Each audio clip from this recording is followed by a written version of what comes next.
Halo, shikamoo mzee. Marahaba. Mzee, samahani kwa usumbufu.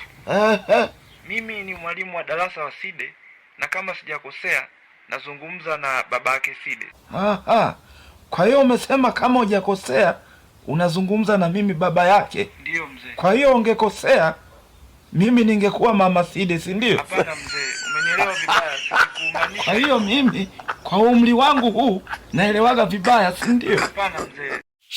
Familia uko wapi? Mimi sipo. Upo nyumbani? Sipo nyumbani. Upo wapi sasa, kazini au? Huko sipo. Au upo kijiweni? We bwana, mimi sipo kokote. Haupo kokote?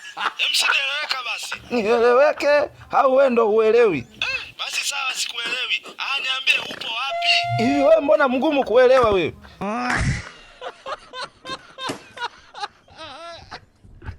Kijana, milioni 10 hizo. Kaa mbali na binti yangu, sawa? Sawa mzee. Wewe Side. Sasa unaenda wapi sasa? Script inasema ukatae hela. Kwa nini? Si ndio tunashoot hapa, movie inasema ndio ukatae hela. Wewe uliona wapi?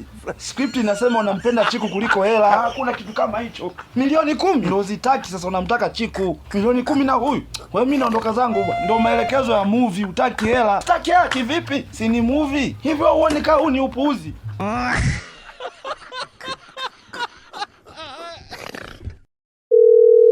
Halo. Oya we, Side kama Side, Kimwaga hapa. Mwanangu upo kimya sana mwanangu. Yaani toka uende mjini mwanangu, yaani simu haziiti huko. We bwana we. Nenda kwenye point. Iko hivi. Mwanangu, mimi nataka nije mjini unipe michongo.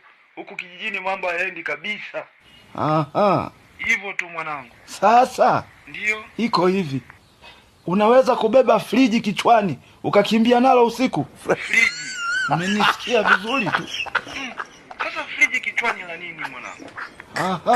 Sasa baki huko. Maana jembe ndo jepesi, sawa? Maana huku mjini ukuwezi, mshenzi wewe.